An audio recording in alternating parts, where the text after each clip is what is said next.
10th class. اس وقت ہم سورۃ احزاب کی آیت نمبر 49 سے 50 تک پڑھیں گے. 48 تک آپ پڑھ چکے ہیں.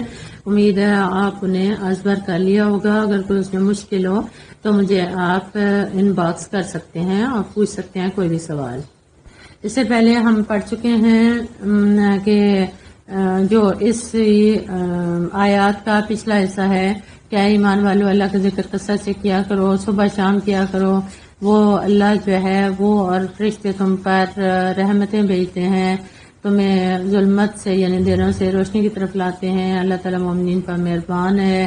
یہ سارے اللہ تعالیٰ نے. اور پھر یہ کہا کہ نبی کے 5 جو ہیں مقام اور منصب بیان کیا کہ آپ کے 5 تھے کام. وہ بتائے کہ وہ ہے شاہد یعنی گواہی دینے والا، خوشخبری دینے والا، ڈرانے والا اور حق کی طرف بلانے والا اور روشن چراغ. یہ ساری چیزیں بیان کرنے کے بعد آگے ہم ایک حکم ہے طلاق کے بارے میں پڑھتے ہیں. بسم اللہ الرحمن الرحیم.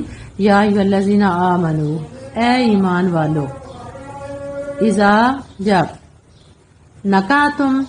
تم نکاح کرو، المؤمنات یہ مومن عورتوں سے، جب تم مومن عورتوں سے نکاح کرو، ثم پھر طلقتموہن تم انہیں طلاق دے دو، من قبلی اس سے پہلے، ان کے تمسوہن تم نے انہیں ہاتھ لگایا ہو، فما پس نہیں لکم تمہارے لیے علیہن ان عورتوں کے بارے میں، من سے عدت ان کوئی مدت، یعنی عدت جو ہوتی ہے نا طلاق کے بعد وہ مدت جس میں وہ عورت دوسرا نکاح نہیں کر سکتی، تعتدونہا جسے تم گننے لگ جاؤ. اے ایمان والو جب تم مومن عورتوں سے نکاح کرو اور پھر انہیں طلاق کی حالت میں دے دو تم نے اس میں ہاتھ بھی نہ لگایا ہو. سم ٹائمز ایسا ہوتا ہے کہ نکاح ہوتا ہے لیکن رخصتی نہیں ہوتی. ٹھیک ہے، تو اسی طرح سے یہ کچھ ایسی کنڈیشن ہے تو یعنی جو زوجیت میں انہوں نے لینا تھا وہ ان کے ساتھ رہی بسی نہیں ہے. فمان لکم علیہن من عدت تعتدونہا تو تمہارے لیے لازم نہیں ہے کہ تم ان کے لیے کوئی مدت گننے لگ جاؤ، عدت کی مدت نہیں ہے. فمتعوہن پس انہیں کوئی فائدہ دو، یعنی کوئی مال دو، جب کوئی خرچ دو اس کے علاوہ کہ تم ان سے کچھ لو. وسرحوہن انہیں رخصت کر دو، سراحن جمیلا، سراحن بھی ہوتا ہے رخصتی، جمیلاً اچھے طریقے سے، یعنی تم انہیں اچھے طریقے سے فارغ کرو، اچھے طریقے سے رخصت کرو. صرف طلاق نہیں دے دو بلکہ انہیں کچھ نہ کچھ فائدہ دو، یعنی کچھ خرچ بھی دو. یا ایھا النبی، اے نبی. اب یہ جو اب حکم آ رہا ہے نا یہ خاص طور پہ نبی پاک صلی اللہ علیہ وآلہ وسلم کے لیے ہے. یا ایھا النبی، اے نبی، انا بے شک ہم نے احللنا ہم نے حلال کیا لاکا تیرے لیے، ازواجک تمہاری بیویوں کو، ان بیویوں کو لاتی جنہیں آتیتا آپ نے دے دیے، اجورہن ان کے مہر، حق مہر ہوتا ہے نا کہ اے نبی ہم نے وہ بیویاں آپ کے لیے حلال کر دی جنہیں آپ مہر دے چکے ہیں، یعنی حق مہر دے چکے ہیں. حق مہر کیا ہوتا ہے؟ حق مہر وہ رقم ہے جو نکاح کے وقت مرد عورت کو دیتا ہے اور یہ لازم ہے. وما ملکت اور جو، وما اور جو، ملکت یمینو کا یہ ایک لفظ ہے. ملکت ویسے ہوتا ہے ملکیت، یمینو کا تمہارے دائیں ہاتھ، لیکن اس کا آپ آسان سا لفظ دیکھیں لونڈیاں، تمہاری لونڈیاں. ملکت ہے یمینو کا تمہاری لونڈیاں.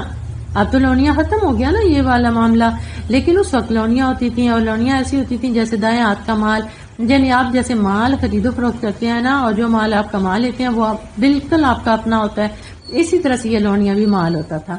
مما اس میں سے جو افا اللہ افا فائدے میں ملی یعنی مال غنیمت میں ملی اللہ کی طرف سے، یعنی وہ لونیاں جو تمہیں مال غنیمت کے طور پر ملی ہیں. علی کا آپ کو، وبناتی اور بیٹیاں، امی کا آپ کے چچا کی، وبناتی اماتی کا اور آپ کے پھپھو کی، وبناتی خالی کا اور آپ کے ماموں کی، وبناتی خالاتی کا اور آپ کی خالاؤں کی. لاتی جنہوں نے ہاجرنا ہجرت کی ماں کا آپ کے ساتھ، یعنی یہ ساری چچا کی بیٹیاں، پھپھو کی بیٹیاں، ماموں کی، خالہ کی اور وہ عورتیں جنہوں نے آپ کے ساتھ ہجرت کی.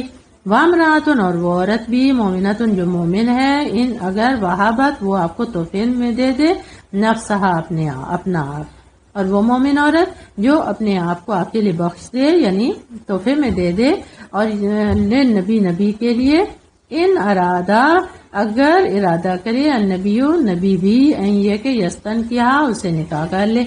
اب تحفے میں دینے سے مراد یہ ہے کہ وہ حق مہر نہ لے اور کہے میں اس کے بغیر ہی آپ کے نکاح میں آنا چاہتی ہوں، لیکن اس کی شرط یہ ہے کہ نبی پاک بھی اسے نکاح کرنا چاہیں.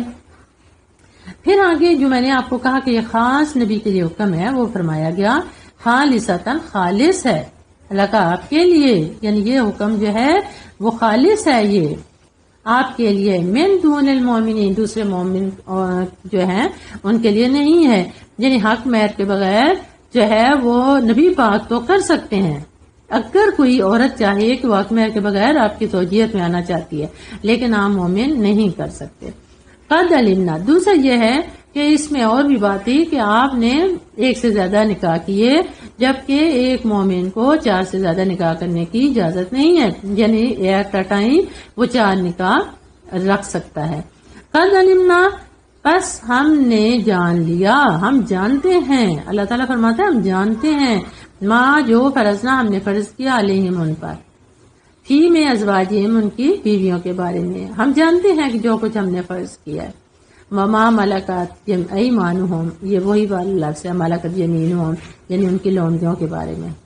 لکی لا، تاکہ رہے نہ رہے، یکون نہ ہو علیک آپ پر، حرج ان کو حرج، تاکہ آپ کے لیے کچھ تنگی نہ رہے. یعنی نبی پاک صلی اللہ علیہ وسلم اگر کسی لونڈی سے نکاح کرنا چاہیں یا عام عورتوں سے نکاح کرنا چاہیں جو اللہ تعالیٰ نے آپ کے لیے فرض کر دیا، تو ان پر کوئی حرج نہ رہے، تاکہ انہیں تسلی رہے کہ میرے اللہ نے یہ حکم دیا ہے.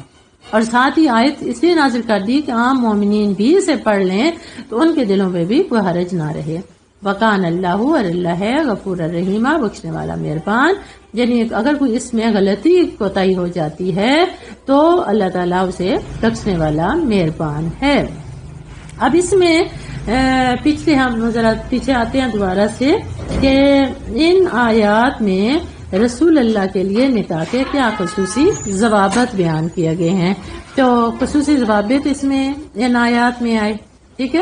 یعنی آپ کس طرح سے نکاح کر سکتے ہیں، نبی پاک جو ہیں ان عورتوں سے نکاح کر سکتے ہیں جو ان کے ساتھ ہجرت کر کے آئیں، یہ والی ساری عورتیں ہیں.